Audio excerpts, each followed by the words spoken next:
नमस्कार दोस्तों, स्वागत है आप सभी का हमारे 10th क्लास के मैथ्स के यूट्यूब चैनल में। दोस्तों इस वीडियो में हम फिर से समझ लेते हैं, एक और क्वेश्चंस का सॉल्यूशन कर लेते हैं। और ये सॉल्यूशन हमारा जो प्रश्नावली 1.2 का क्वेश्चन नंबर 3, इसको हम सॉल्व करने जा रहे हैं। और क्वेश्चन आप देख लेते हैं। क्वेश्चन जो हमने लिख लिया ऑलरेडी, क्वेश्चन लिखा हुआ हमारा अभाज्य गुणनखंड विधि द्वारा निम्नलिखित पूर्णांकों के एचसीएफ और एलसीएम हमको फाइंड आउट करना है। ठीक है, एचसीएफ और एलसीएम से रिलेटेड हमने इससे पहले भी हमने समझा था, फिर समझ लेते हैं।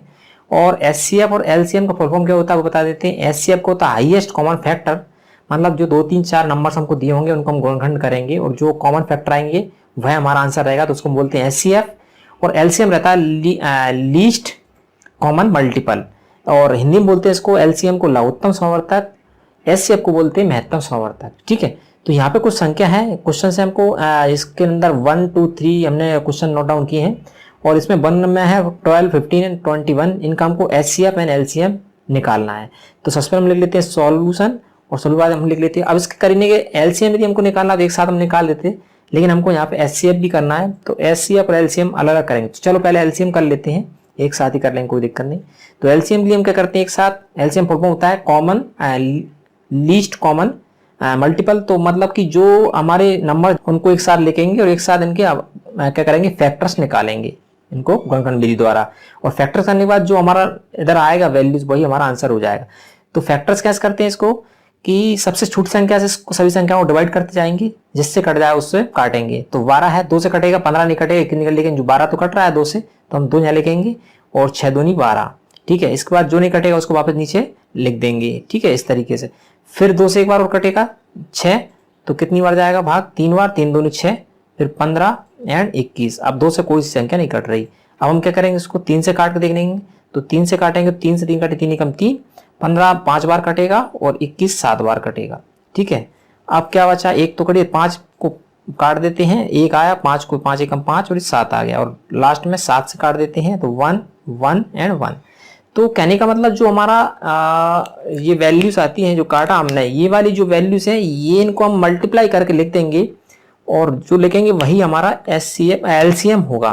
तो इस क्वेश्चन के लिए एलसीएम इसका होगा, हम लिख दें यहाँ पे एलसीएम इक्वल टू आपका क्या हो जाएगा, 2 multiply by 2 multiply by 3 multiply by 5 and multiply by 7।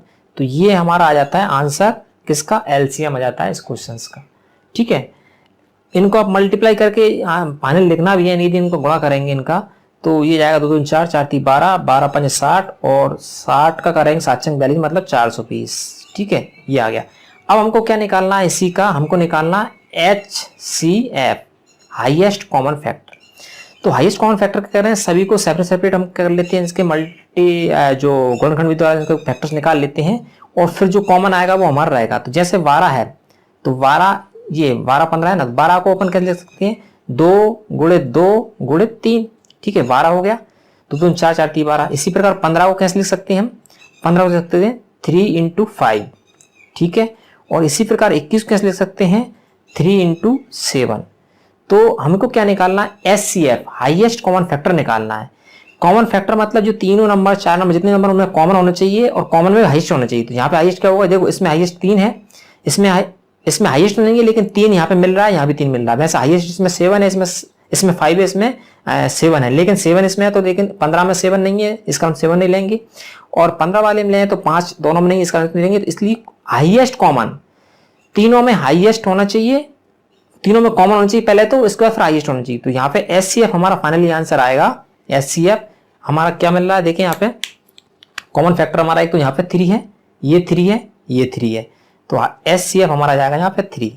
ठीक है, तो इस तरीके से आप अभाज्य गुणनखंड विधि द्वारा किन्हीं नंबर्स का LCM and HCF find out कर सकते हैं। ठीक है, तो ये हमारा हो जाता है इसका पार्ट 1। इसके बाद हम इसको इरेज कर देते हैं, फिर ये अभी निकाल लेते हैं नेक्स्ट का भी। तो अब देख लेते हैं क्वेश्चन नंबर 2 क्या दिया है इसमें। क्वेश्चन नंबर 2 दिया है 17, इसके बाद 23 एंड आपका क्या है 29 का हमको निकालना है, क्या, एलसीएम एंड एचसीएफ।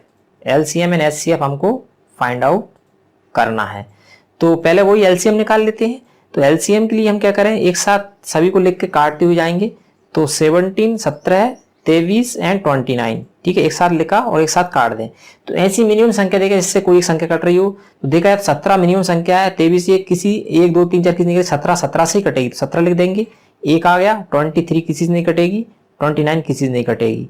फिर वापस देखेंगे 17 बार 23 लिख दें यहाँ पे, 23 से कटेगी तो 1 किसी से नहीं कट रहा, 23 का 1 आ गया, 29 आ गया। तो इसके बाद 29 को फिर काटेंगे 29 से, तो 29 1 1 एंड 1, तो इसके एलसीएम कितना आ जाएगा, इसका एलसीएम यदि देखें हम, एलसीएम इक्वल टू तो जाएगा 17 इंटू 23 इंटू 29, ठीक है, ये आ गया। इनका यदि मल्टीप्लाई कर दें हम 17 23 एंड आपका 29, तो ये लगभग आपका आएगा, यहाँ पे मल्टीप्लाई कर लेना, तो इसका मल्टीप्लाई करेंगे तो आएगा 11 और आपका 339, ये इसका एलसीएम आ जाता है, ठीक है। अब हम निकालें इसका यदि एचसीएफ हाईएस्ट कॉमन फैक्टर निकालें, तो कैसे करेंगे, सभी का सेपरेट सेपरेट हम क्या करें, फैक्टर यदि मल्टीप्लाई कर लें तो हमारा फाइनल आ जाएगा। एचसीएफ के लिए एचसीएफ यदि हमको करना है तो क्या होगा देखें, ठीक है। तो एचसीएफ निकाल लेते हैं हम, 17 जैसा है, यदि इसको हम मल्टीप्लाई इसके गुणनखंड करें तो 17 का कुछ नहीं होगा, 1 इंटू 17 होगा, ठीक है।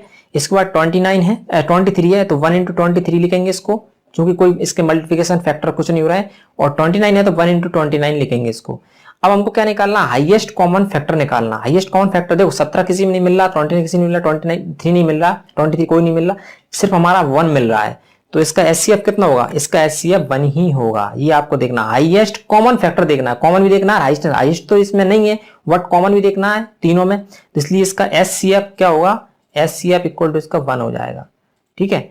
इस तरीके से आप इन सभी का आप मल्टीप्लाई फैक्टर द्वारा मल्टीप्लाई करके, मतलब आभाज्य गुणनखंड द्वारा किसी भी नंबर गिवन किया उसका एलसीएम एंड एचसीएफ आप फाइंड आउट कर सकते हैं, ठीक है। इस तरीके से आप जो एक और नंबर दिया है 8 9 25, इसका भी कर सकते हैं, सिंपल प्रोसीजर है। तो उम्मीद करते हैं आपको LCM and HCF find out करना एक आपको समझ में आया होगा। तो इस वीडियो में स्टॉप करते हैं और मिलते हैं नेक्स्ट एक और क्वेश्चन के सॉल्यूशन साथ, तब तक के लिए नमस्कार दोस्तों।